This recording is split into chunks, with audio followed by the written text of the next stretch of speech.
ಈಗ ಕಾಶ್ಮೀರದ ಗಲ್ಲಿಗಳಲ್ಲೂ ಕೂಡ ನಮ್ಮ ಸೇನೆ ಇದೆ.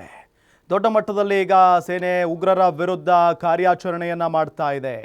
ಅದರಲ್ಲೂ ಭಾರತ ಬಹಳ ಸ್ಪಷ್ಟವಾಗಿ ಹೇಳಿಬಿಟ್ಟಿದೆ, ನಮ್ಮ ದಾಳಿ ಅಥವಾ ನಮ್ಮ ಪ್ರತಿಕಾರ ಏನಿದ್ರು ಕೂಡ, ನಮ್ಮ ಉದ್ದೇಶ ಏನಿದ್ರು ಕೂಡ ಅದು ಉಗ್ರರ ವಿರುದ್ಧ ಮಾತ್ರ ಅನ್ನೋ ನಿಟ್ಟಿನಲ್ಲಿ ಮಾತನಾಡಿದೆ ನಮ್ಮ ಸೇನೆ. ಈಗ ಬಿಲದಲ್ಲಿ ಅಡಗಿರೋರನ್ನ ಹುಡುಕಿ ಹೊಡಿತಾ ಇದೆ ನಮ್ಮ ಭಾರತೀಯ ಸೇನೆ. ಡ್ರೋನ್ ಬಳಸಿ ಉಗ್ರರನ್ನ ಮಟ್ಟ ಹಾಕ್ತಾ ಇದೆ. ಡ್ರೋನ್ ಅನ್ನ ಬಳಸಿ ಉಗ್ರರನ್ನ ಮಟ್ಟ ಹಾಕಲಾಗ್ತಾ ಇದೆ. ಪಾಕಿಸ್ತಾನದ ಕ್ರಿಮಿಗಳನ್ನ ಹುಡುಕಿ ಹೊಡಿತಾ ಇದೆ ಸೇನೆ. ಕ್ಲೀನ್ ಕಾಶ್ಮೀರಕ್ಕಾಗಿ ಭಾರತೀಯ ಸೇನೆ ಕಾರ್ಯಾಚರಣೆಯನ್ನ ನಡೆಸ್ತಾ ಇರೋದು. ಇವತ್ತು ಒಂದೇ ದಿನದಲ್ಲಿ 3 ಉಗ್ರರನ್ನ ಎನ್ಕೌಂಟರ್ ಮಾಡಿ ಬಿಸಾಕಿದ್ದಾರೆ ನೋಡಿ. ಜೈಷ್ ಎ ಮೊಹಮ್ಮದ್ ಸಂಘಟನೆಗೆ ಸೇರಿರುವಂತಹ ಉಗ್ರರು ಇವರು.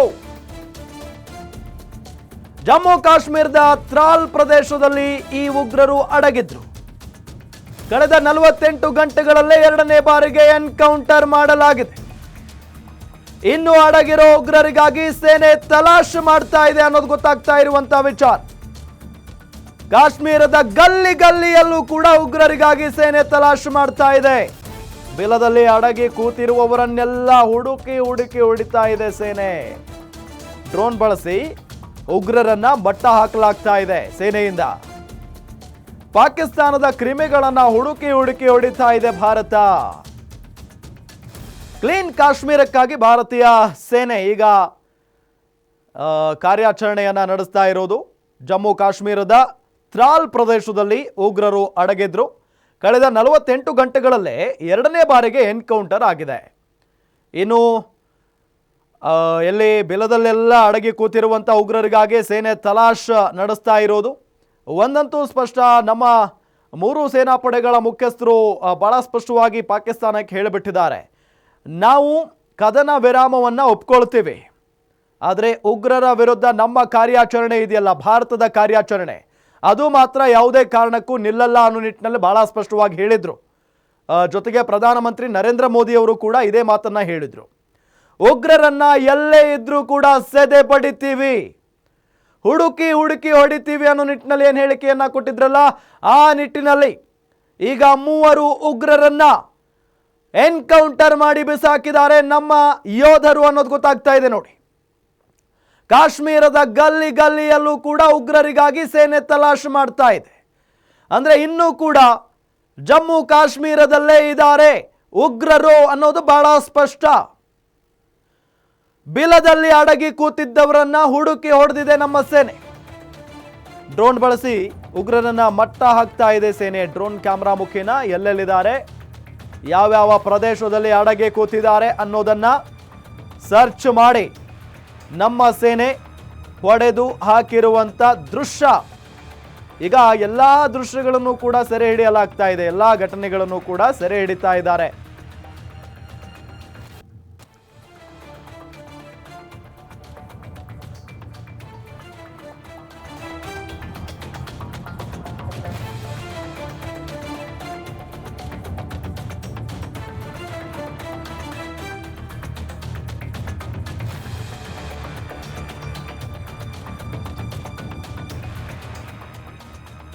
ಗಮನಿಸ್ತಾ ಇದ್ವಿ, ಡ್ರೋನ್ ಬಳಸಿ ಉಗ್ರರನ್ನ ಮಟ್ಟ ಹಾಕ್ತಾ ಇದೆ ನಮ್ಮ ಸೇನೆ. ಈಗ ಪಾಕ್ ಕ್ರಿಮಿಗಳೆಲ್ಲೇ ಅಡಗಿ ಕೂತಿದ್ರು ಕೂಡ ಅವರನ್ನ ಬಿಡ್ತಾ ಇಲ್ಲ.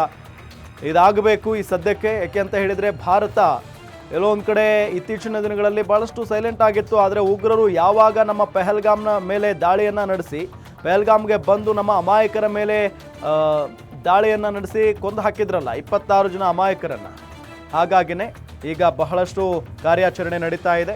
ಇದೇ ವಿಚಾರಕ್ಕೆ ಸಂಬಂಧಪಟ್ಟಂತೆ ಡೀಟೇಲ್ಸ್ ಕೊಡ್ತಾರೆ ನಮ್ಮ ಚಾನೆಲ್ನ ಎಡಿಟರ್ ಸತೀಶ್ ಆಂಜನಪ್ಪ ಮತ್ತು ನಮ್ಮ ಪ್ರತಿನಿಧಿ ನಮ್ರತಾ ನ್ಯೂಸ್ ಡೆಸ್ಕಿಂದ ನೇರ ಸಂಪರ್ಕದಲ್ಲಿ ಜಾಯ್ನ್ ಆಗಿದ್ದಾರೆ. ಮೊದಲಿಗೆ ನಾನು ಸತೀಶ್ ಆಂಜನಪ್ಪ ಅವ್ರನ್ನ ಕೇಳೋದಾದ್ರೆ, ಸತೀಶ್, ಬಹಳ ಪ್ರಮುಖವಾಗಿ ಭಾರತ ಸ್ಪಷ್ಟವಾಗಿ ಹೇಳಿತ್ತು, ಕದನ ವಿರಾಮ ಆದ ನಂತರ ನಾವು ಈಗ ಕದನ ವಿರಾಮವನ್ನು ಘೋಷಣೆ ಮಾಡಿರಬಹುದು, ಆದರೆ ಉಗ್ರರ ವಿರುದ್ಧ ನಮ್ಮ ಹೋರಾಟ ಯಾವತ್ತೂ ಕೂಡ ನಿಲ್ಲಲ್ಲ ಅಂತ ಹೇಳಿ ಆ ನಿಟ್ಟಿನಲ್ಲಿ ಈಗ ಕಾರ್ಯಾಚರಣೆ ನಡೀತಾ ಇದೆ. ಯಾವ ರೀತಿಯಾಗಿದೆ ಕಾರ್ಯಾಚರಣೆ? ರಾಮ್, ನೀವು ಈಗಾಗಲೇ ದೃಶ್ಯದಲ್ಲಿ ನೋಡಿರ್ತೀರಾ, ಉಗ್ರರನ್ನು ಡ್ರೋನ್ ಕ್ಯಾಮ್ರಾ ಬಳಸಿ ಅವರನ್ನು ಹತ್ಯೆ ಮಾಡಿರ್ತಕ್ಕಂಥದ್ದನ್ನು ಎಲ್ಲಿ ಅಡಗಿದ್ದಾರೆ ಅಂತ. ಸಹಜವಾಗಿಯೇ ಕಳೆದ ಒಂದು 10 ದಿನಗಳಿಂದ ದೊಡ್ಡ ಮಟ್ಟದ ಒಂದು ಕಾರ್ಯಾಚರಣೆ ಆಪರೇಷನ್ ಆಗ್ತಾ ಇದೆ. 2 ದಿನಗಳ ಹಿಂದಷ್ಟೇ 3 ಜನ ಉಗ್ರರನ್ನು ಭಾರತೀಯ ಸೇನೆ ಹತ್ಯೆ ಮಾಡಿತ್ತು, ಅಂದರೆ ಹುಡುಕಿ ಕೊಂದು. ಈ ಬಾರಿ ಎಷ್ಟು ಕಠಿಣವಾಗಿ ಕಠೋರವಾಗಿ ಉಗ್ರರ ವಿರುದ್ಧ ಹೋರಾಟವನ್ನು ಮಾಡಿದೆ ಅನ್ನೋದಕ್ಕೆ ಆ ಒಂದು ದೃಶ್ಯಗಳು ಸಾಕ್ಷಿಯಾಗಿದ್ದು.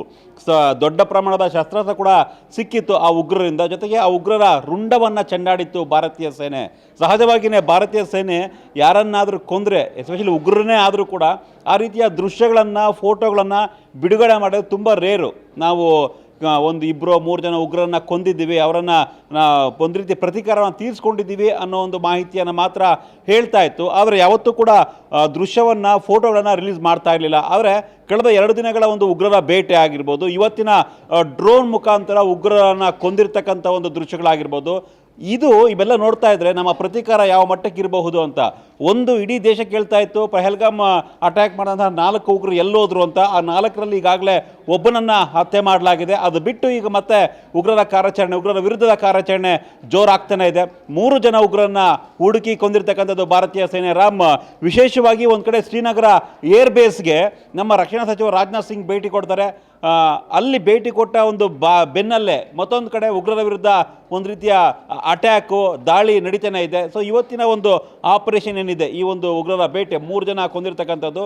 ಅಂದರೆ ನಾವು ಇನ್ನು ನೋ ಮೋರ್ ಟಾಕ್ಸ್, ನಾವು ಯಾವುದಕ್ಕೂ ಕೂಡ ಶಾಂತಿ ಮಾತುಕತೆ, ಆ ರೀತಿಯ ಮಾತುಕತೆ ಅಲ್ಲ ನಮ್ಮ ಮುಂದೆ ಇರ್ತಕ್ಕಂಥದ್ದು. ಒಂದೇ ನುಗ್ಗಿ ಹೊಡಿತೀವಿ ಅಂತ ಸಹ ನರೇಂದ್ರ ಮೋದಿ ಅವರು ಹೇಳಿದರು. ಸೊ ಈಗ ನಮ್ಮಲ್ಲಿರ್ತಕ್ಕಂಥ ಕೆಲವೊಂದಿಷ್ಟು ಉಗ್ರರೇನಿದೆ ಅವರನ್ನು ಹುಡುಕಿ ಹೊಡೆಯುವಂಥ ಕೆಲಸ ಆಗ್ತಾ ಇದೆ. ಬಿಲ್ಲದಲ್ಲಿದ್ದರೂ ಕೂಡ ಬಿಡೋದಿಲ್ಲ, ನಾವು ಮಣ್ಣಲ್ಲಿದ್ದರೂ ಕೂಡ ಬಿಡೋದಿಲ್ಲ ಅನ್ನೋ ಒಂದು ಮಾತನ್ನು ಹೇಳಿದರು. ಅದೇ ರೀತಿ ಎಲ್ಲೋ ಒಂದು ಕಡೆ ದೊಡ್ಡ ಬಿಲ್ಡಿಂಗ್ಸಲ್ಲಿ ಆಗಿರ್ಬೋದು, ಎಲ್ಲೋ ಒಂದು ಕಾಡಲ್ಲಾಗಿರ್ಬೋದು, ಕಣಿವೆಯಲ್ಲಾಗಿರ್ಬೋದು, ಎಲ್ಲೇ ಅಡಗಿದ್ರು ಕೂಡ ನಾವು ಬಿಡೋದಿಲ್ಲ ಅನ್ನೋ ಒಂದು ಸ್ಪಷ್ಟ ಸಂದೇಶವನ್ನು ಭಾರತೀಯ ಸೇನೆ ಕೊಡ್ತಾ ಇದೆ. ಈಗೇನಾಗಿದೆ, ಈಗ 3 ಉಗ್ರರ ಹತ್ಯೆ ಆಗಿದೆ. ಎಲ್ಲೋ ಕಟ್ಟಡದಲ್ಲಿ ಅವಿತು ಕುಳಿತಿದ್ದಂಥ ಒಂದು ಉಗ್ರರನ್ನ ಕೊಂದಿರ್ತಕ್ಕಂಥದ್ದು ಭಾರತೀಯ ಸೇನೆ.